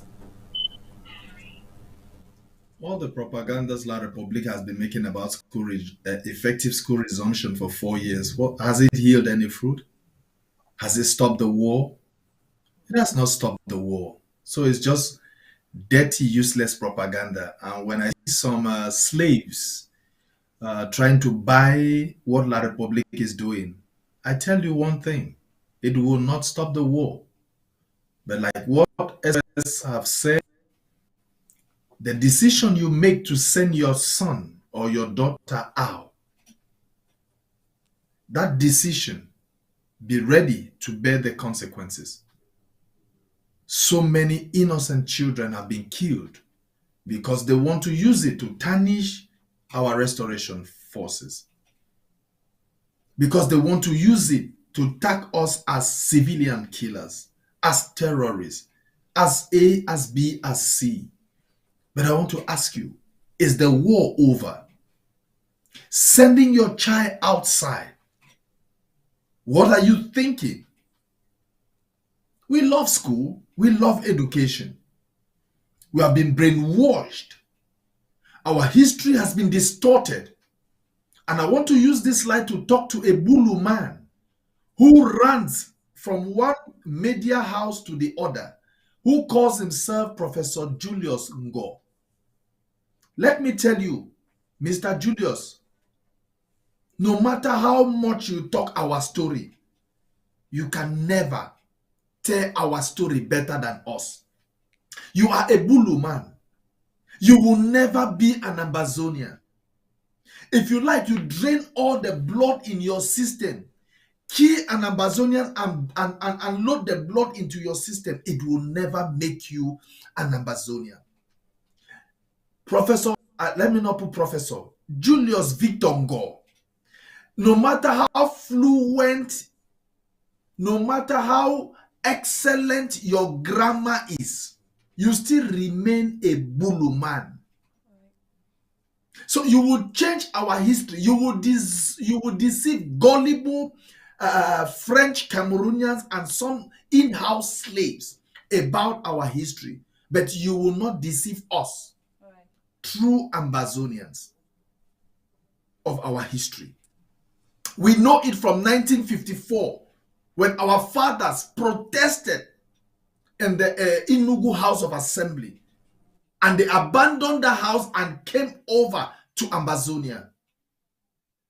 So, the education, the history you are talking, you are just wasting your time. You can never change the truth. You can never distort the truth. No matter how fluent, how you plan it, how excellent, how good your presentation is, our history remains our history. So for those who are taking the risks to go to school, to send their children to school, to receive, When you look at other schools in developing countries, in some developing countries, you see people go before children go to school. They give them iPad, they give them laptop, they give them nice school materials. But it was a disgrace that the colonial governor went into classes and was giving colonial flags to children. What was the benefit? Okay. What was the message? It's just to tell you that they want to continue enslaving us. All right. But I want to assure you, ambassadors listening to me, a distorted education is the worst thing that had ever happened to us. And the main perpetrators, those who were behind this, Bulu man who calls himself Victor Julius Ngo, and they want to continue keeping our children in this same line. It is better to be alive and get a better education tomorrow That's fact. than to mourn your child today or tomorrow. Thank you. All right, Paul Nilong, you've said, and in fact you've established the fact with what you just said, and this is stuff that we have repeatedly talked about here on Undaunted. But moving further with this, like, you know, you heard the president say there is some kind of international conspiracy owing to the Queen's death and her silence in the face of the ongoing genocide when she was alive. What would be your advice to youths in the face of the carnage? What would be your advice, Paul Nilong? Yeah, Did you get that? We're talking today in a WhatsApp group, and somebody was like, the president did not speak. I said, no. I stand with the president. That speech is very categorical. Yeah. And somebody said the Queen does not make a political statement. Let me tell you, type what the Queen said about the Ukraine crisis, the Ukraine invasion by Russia. She made a political statement. So it means the life of Ambazonians don't matter. The lives of Ukrainians matter better or most than us. They have been killing us. The French Cameroon has been killing us for 5 years now. We had no statement from the royal family. But 2 months or 3 months into the Ukraine invasion, the royal family made a statement. So does our life not matter? This same British people who handed us like I don't know, like a slave you want to discard and you don't know what to do with, a slave you want to give away, and you said, no, let me just tie this slave, let me just hand it over to anybody to take care, to manage. I'm fed up. And I've been killing the offsprings of these slaves. They have been maltreating them for 5 years, and you sat quiet. You died without saying anything. Yeah, that's and do you think we are happy with you? We Ambazonians are not happy with her. We're not. And we will not hide this feeling.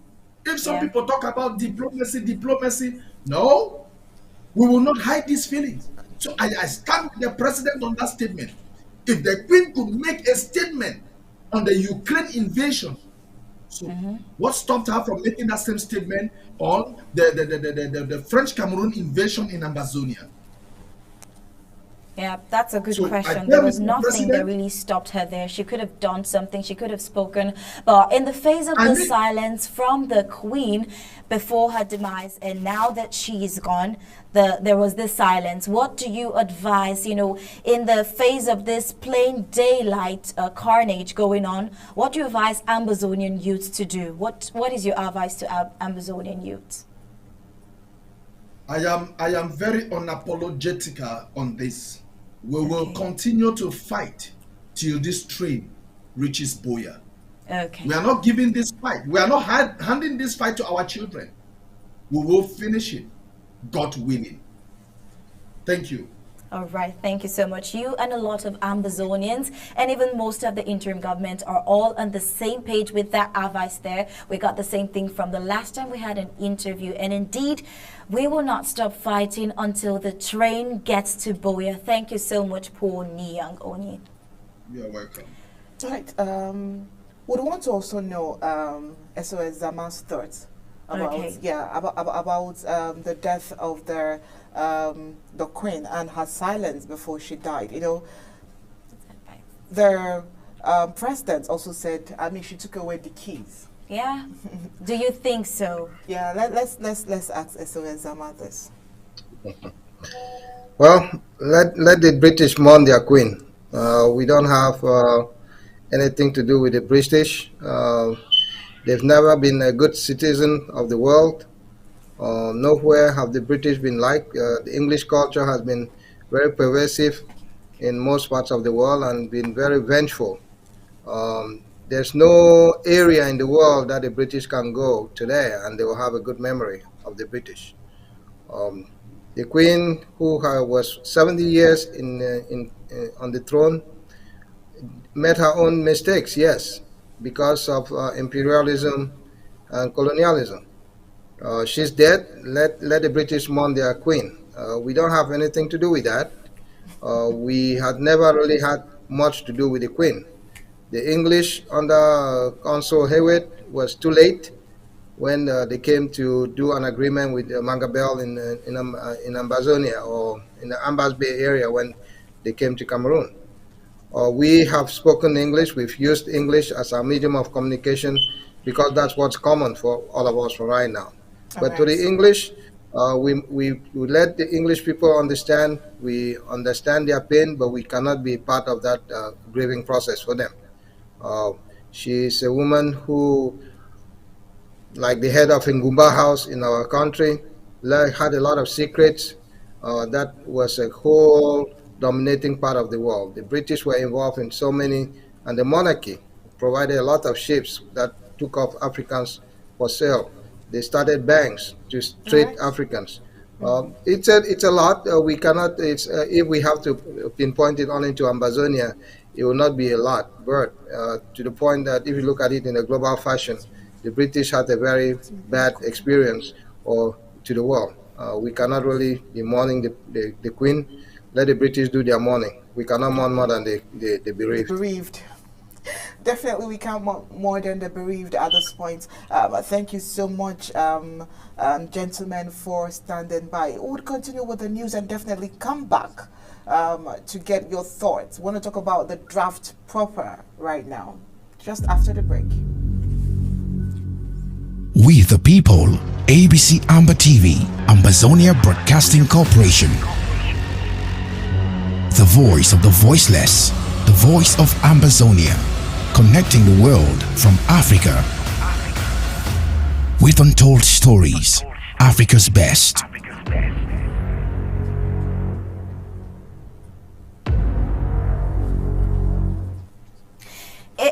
We all know that Saturday was Boyi County draft, and it so happened that the Boyi County war draft collided with the genocidal La République du Cameroon's military invasion of the county, and there has been great loss from our count.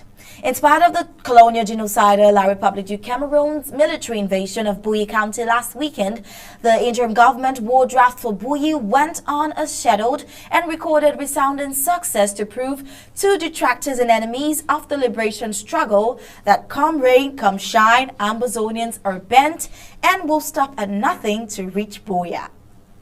While noisemakers, coup plotters, and social media trolls are busy enhancing the comedy you're all aware of, stakeholders are focused with determined leadership to ensure via draft initiative that homeland is free.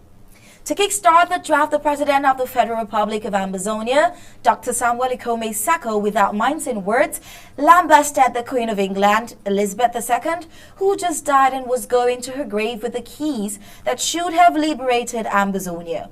According to Dr. Sako, the Queen had the yam and the knife to set Ambazonia free, but she instead connived with France to eternalize the enslavement of Ambazonia. The God-fearing Ambazonia president, however, called on King Charles III to face the bull by the horn to redeem the situation and write his name on the sands of time. President Samuel Ikomasako doffed his heart for Bui County, which he described as the land of heroes and heroines, the land of no return, the Waterloo for the genocidal La Republic of Cameroon military, the Baghdad of the Ambazonian liberation struggle. Bui, a land that has produced valiant and fire-eaten fighters like Chacha and Sobu and others who sacrificed their lives for the struggle and urging that their sweat and blood should not go in vain. Dr. Sako called for a minute's silence in their honor and in the honor of thousands of other fighters and innocent civilians killed so far, and encouraged generals talk and do and the rest to shun intimidation, love for money, corruption, and watch out for infiltrators by redoubling vigilance so that Bui County would remain the slaughter slab for the enemy La Republic de Cameroon forces. On a cautionary note, Dr. Sako enjoined the mighty no-nonsense Bui warriors to remain focused and fight only the enemy, La Republic du Cameroon, occupier forces, and not one another, because he says we need each other. This is what he admonished, and on the business of the day, the draft, President Sako called on all Ambazonians of goodwill, whom he described as financial warriors, to leave no stone unturned in drafting in order to fortify the Bui warriors more than ever before, to make Ambazonia that veritable land of no return for the genocidal Colonial La Republic du Cameroon military. His clarion call yielded the colossal $36 million to keep the war flames burning in Bui County in particular and in Ambazonia in general. It is worthy to note that the weekend was a bloody one in Bui County, notably in Kumbo local government area, as a contingent of La Republic du Cameroon's military forces disguised in a church house and waylaid and took a Bui Unity Warrior patrol unit by surprise in an exchange that saw the Unity Warriors losing 4 of their fighters. As if this was not enough, the Colonial La Republic du Cameroon military again stormed the Banso Baptist Hospital, BBH, that night were some of the wounded Bui warriors. Now, Unity warriors were receiving treatment, dragged out 2 of them and killed in front of the hospital, bringing the total number of Bui Unity warriors casualties to 6. Sad day indeed for the Unity warriors. No casualty has been reported so far as concerns the Bui warriors, the valiant restoration forces. However, in Bamenda local government areas, as in retaliation, the ARF sent 1 corporal of the Colonial La Republic to Cameroon military 6 feet down to tell the Colonial military general Dibekrio that even BR special forces are not a match to the indomitable Ambazonia restoration forces. About what a Saturday you would say. We still have SOS Zamar in the house. We also have our activist here, Mr. Paul Nilong here. Let's get your thought. Let's start with SOS Zamar. We were drafting and then action was going on. I think our plan for this war is unfolding as it really should. There's never going to be a day that will stop fighting if there's no declaration of a cessation of war. We are at war every day that there is. The day of the draft, while some of us were busy fighting, some were busy contributing. We have to keep the flames going. For those of you who contributed to the Bui warriors, the coffers are still open to contribute to the valiant soldiers in Bui.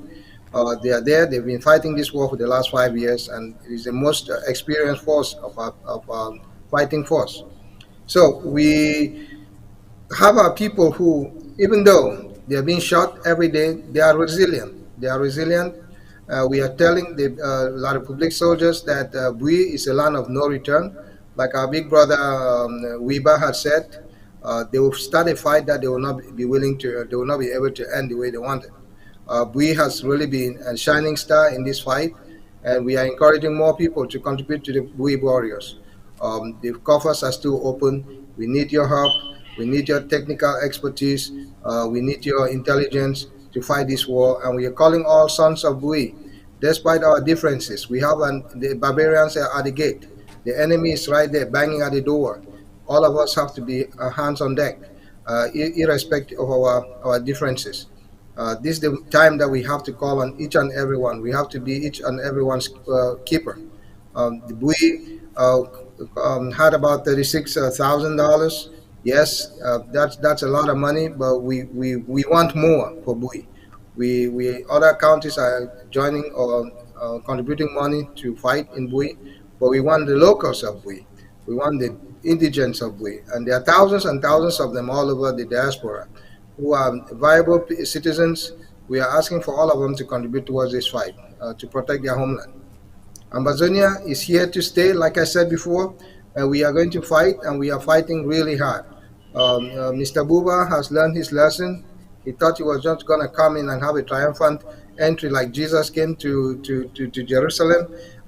He's feeling he's like walking on a hotbed of coal, and we are giving him sleepless nights, and we want him to not sleep at all.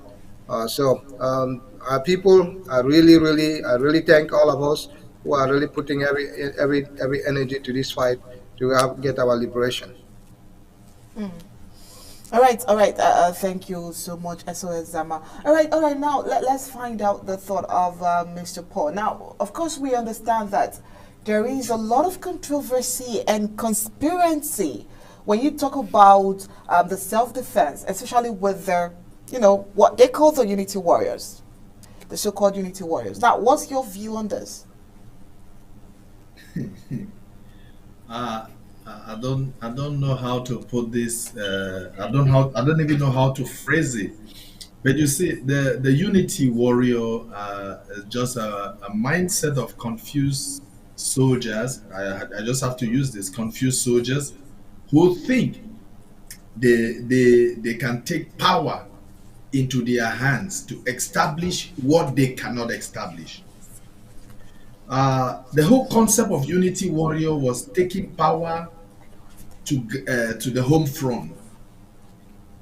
No pity came out with this idea to make ground zero to glorify him. Maybe he had a good intention, but he never knew it would turn into something else. Because there are some in the diaspora who started encouraging, who started applauding. But when they saw their tune and they turned the two, and some said, no, we have to withdraw. This Unity Warrior of a thing is not better. Because the first and the most deadly strike that the Unity Warrior did was the killing of Nsobu. May his soul rest in peace. That is a pain that will be difficult for us to take. It's a pill, a very bitter pill from the Unity Warrior. The Unity Warriors, they don't know who is their chain of command. And if you are in the war front, you don't have a chain of command, then anything can happen to you at any time. Because ADF that claims to be part of them, they don't take any orders from ADF. They claim they are on their own. So it's a set of, I don't know how I can put, like I said, I don't know how I can phrase it. But I want to use this opportunity to thank General Tokandu, Major General Tokandu of the Bui Warrior, for his consistency, for his focus, for regrouping the Bui Warriors after the death of Field Marshal Nsobu, because they thought they would destabilize, they thought they would scatter the Bui Warriors. But Major General Tokandu took upon himself to give these guys the confidence to regroup, and they are doing marvelous. Look at the latest video they played before the draft. Go back to your local government. Identify with your local government. Make your local government your first chain of command. Let there be that go between. Let there be that easy movement, easy communication, easy flow between you and your local government, which is very, very important. Gokutunja is well organized and structured because of what? Because of that liaison, that relationship between the chairman, between the counties, between the LGAs and their soldiers on the ground. That is what we call consistency, organization, and structure. And the moment these soldiers go out of this, they become so vulnerable. Look at former Field Marshal No Pity. Since he started the Unity Warriors, I want to tell you that he has not carried one successful attack on La République. He has always they go into fair attack. 10 of his boys were killed. 5 of his boys were killed. He was injured up and down. But when he was under his LGA, when he was under his county, he did marvelous. He did wonderful. He did a very good job. But the moment he break that chain of command, everything went sour. So this madness of Unity Warrior, please do the right thing. Okay. Your LGA is your first chain of command. Go back, align under the LGA structure. You will receive funds from draft. It is not Dr. Sako, it is not the interim government that is keeping the draft money, that executes the draft money. No, it is your LGA. It could be in the central account as a government, but it is your LGA that decides, that directs this fund to the soldiers on the ground. So please, I am advising this unity madness there everywhere. Please, it's just infiltrators and confusionists wanting to distract our soldiers on the ground. So I am advising all restoration fighters, all restoration forces, align to your LGA. Go back to your local government. Thank you. All right, thank you so much. Now there's this very interesting update. The French Cameroon, just to be sure of this post seen on the media.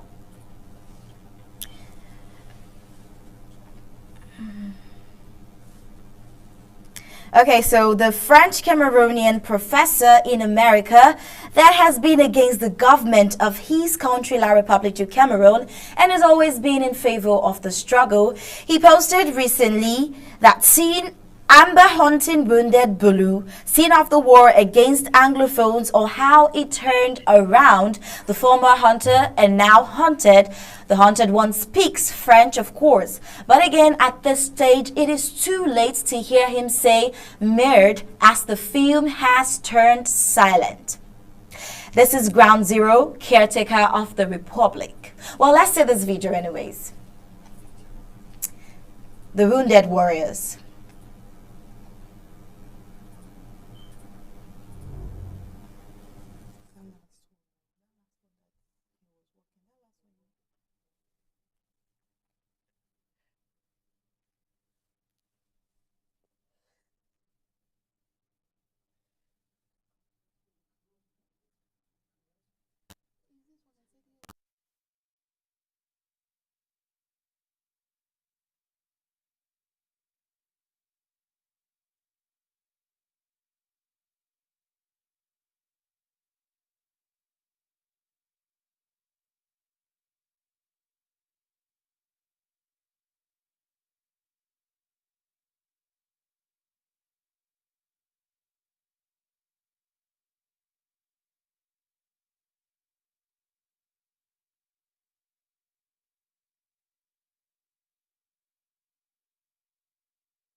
I'm sure you've seen the video for yourself. Amba hunting wounded warriors indeed.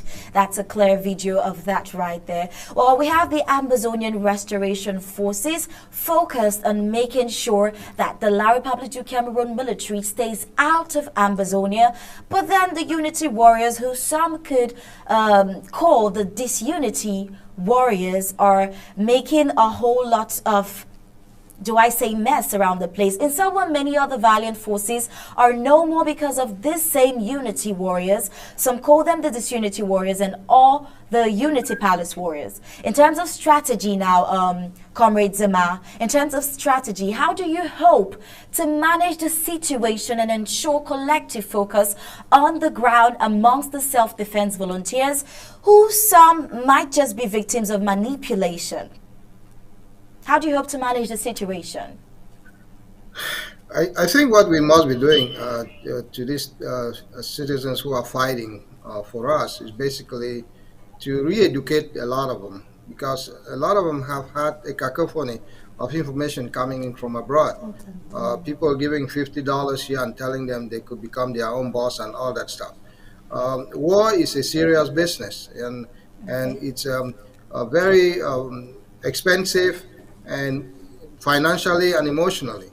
A lot of these young people are banding into groups because during war you make a band of friends, and these friends convince each other to join the Unity Warrior.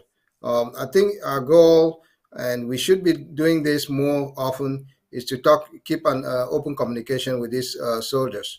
The Unity Warrior is not a no PT himself.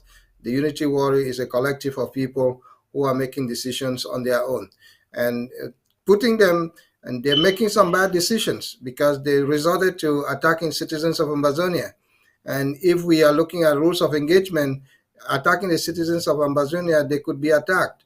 But I think we have to go beyond that. We have to talk to our brothers. We have to some sort of like re-educate them to what the goals of this war was, what the start was, and bring them back into the fold, get them back into their local government areas to fight for country rather than fighting for a group, because quite a few of them are busy trying to make a name for themselves. Yes, if you're fighting for yourself, there are many generals who fought this war who never really shot a soldier, a Cameroon soldier, but their name stays forever because of the way they handle the population, for the way they manage the war, for the way they carry themselves, like General Ivo, General Isubu, FMA, and all the other grandpa. But once they start straying from the game plan, it becomes a very risky business. We've lost a lot of soldiers or a lot of Amazonians who are affiliated to the Unity Warrior because of the way they've been executing their plans. We've lost a ton of these citizen soldiers. And I think we have to reevaluate more and more how to bring these people into the fold. We cannot only tell them, eliminate them, eliminate them. We will continue a game of attrition. That does not help our cause. We have to talk to them, and we have to bring them to reason. Sometimes we will not be able to, but we have to keep that conversation open. No PT is doing what he does. He's doing it wrongly. But as I said, we have to keep the conversation open and tackle every enemy, the enemies within and the enemies that we should not be relying on these people to destroy this revolution. People have fought long and hard enough, and we don't want our population to be calling the enemy to come and suppress our revolutionary restoration forces. And I think we have to talk to them, like I said. The Comrade Nilong knows Mr. Nopiti very well. Those are communication lines, and all those who are affiliated to him, who come from that area, should talk to him and talk more, because most often we are sitting on our high horses and try to talk down on these guys. It's very difficult to talk to somebody who has a gun. You will have to be much more tactful, and we have to be. Thank you so much, SOS Zama. Thank you so much for coming on Undaunted today. You're always available and you make great analysis. We sincerely appreciate your effort towards our freedom, and of course, we know that we are all writing our names in the sands of time. Also, thank you so much, Mr. Paul Nilong. Thank you so much for coming today on Undaunted. Now, this is your first entrance. So we've just admitted you. So I'm sure that we'll see more of you as time goes on. Thank you so much, gentlemen, for coming on Undaunted today. All right, we have a town hall meeting. Meanwhile, before then, remember that a Mimic County is drafting on Saturday. All right, so we have a town hall meeting with a theme, Come and Hear My Decision and Position. Of course, this is the president saying, come and hear my decision and position. Now, that is the theme of the town hall meeting that comes up at the top of the hour, rather. And it says all ARFs, all Ambazonians, all counties, and all local government areas, and all well-wishers are invited to this town hall meeting. Like I said, the theme is come and hear my decision and position. All right, fellow Ambazonians, we've come to the end of Undaunted tonight. But before we go, let's bring you sports.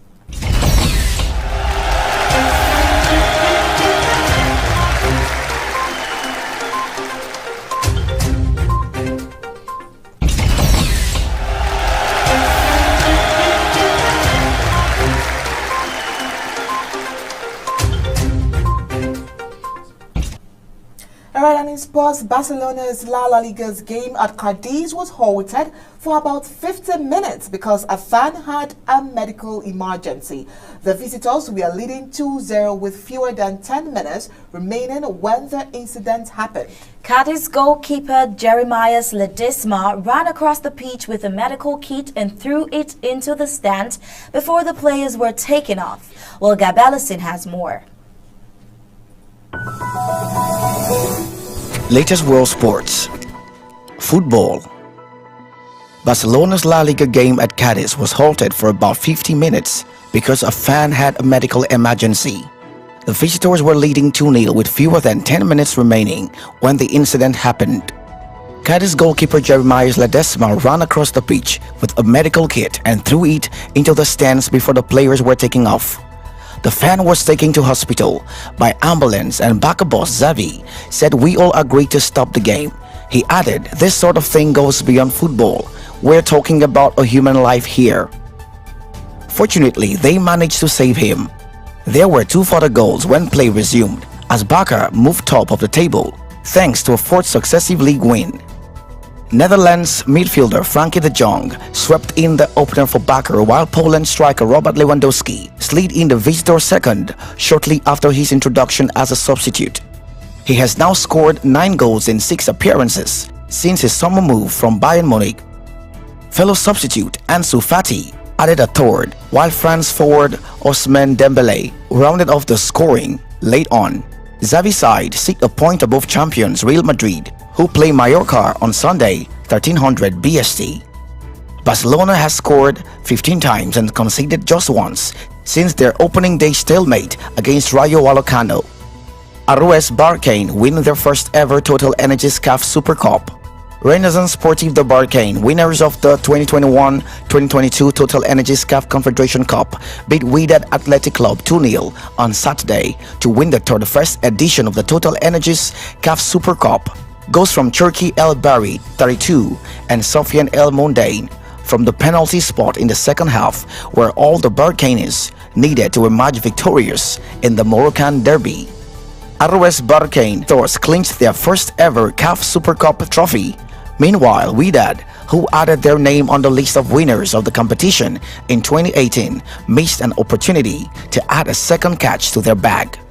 The Oranges goalkeeper Hamza Hamiani Akbi was named man of the match. He succeeded in keeping the Burkina's goal untouched throughout the game and played a huge role in the victory. ROS Barcane's season begins in the most beautiful way. The club, led by the Algerian Abdelhak Ben Chika, since the departure of the Congolese coach Florent Mbegi, have surprised by their control of the debates and clearly show their ambitions for this new season. Tennis. US Open Final. Iga Swiatek beats on Jabber to win New York title. World number 1 Iga Swiatek capped a dominant season by beating Tunisian 5th seed on Jabber at the US Open to win her second major title of 2022. Poland Swiatek 21 won 6-2, 7-6, 7-5 to secure the season's final Grand Slam trophy on the New York hard courts. After a one-sided first set, 28-year-old Jabber settled midway through the second, but it was not enough to stop Swiatek clinching a third major title. Swiatek's previous 2 wins both came on the clay at French Open. Jabber also lost in the Wimbledon final in July, and her wait for one of the sport's 4 most prestigious titles continues. The Flushing Meadows final was a meeting between the 2 leading players on the WTA Tour this year, but Swiatek demonstrated why there is such a big gap between her and the rest with a largely dominant performance. Swiatek remains the world number 1 and would have done even if she had lost, with Jabber moving up to a joint career-high ranking of 2nd after reaching the final. Gab Ellison reporting for Undaunted, ABC Amba News.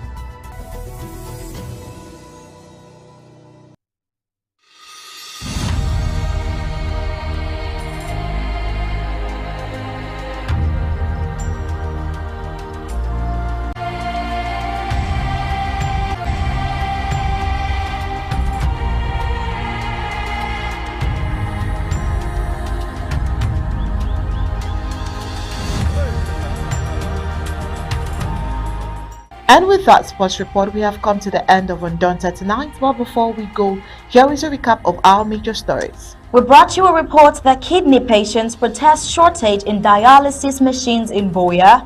Colonial Bamenda 2 Council donates books to commercial bike riders, all in desperation to enhance school resumptions and ensure normalcy. We also announced that the Tico Airport rehabilitation is a mere distraction, and we found out why tonight. Alright, also tonight we analyzed the President's Samuel Ikamesako's presidential speech for Bui County draft. We also told you today that floods dictate rules in Bamenda, the consequences of bad roads and poor drainage system.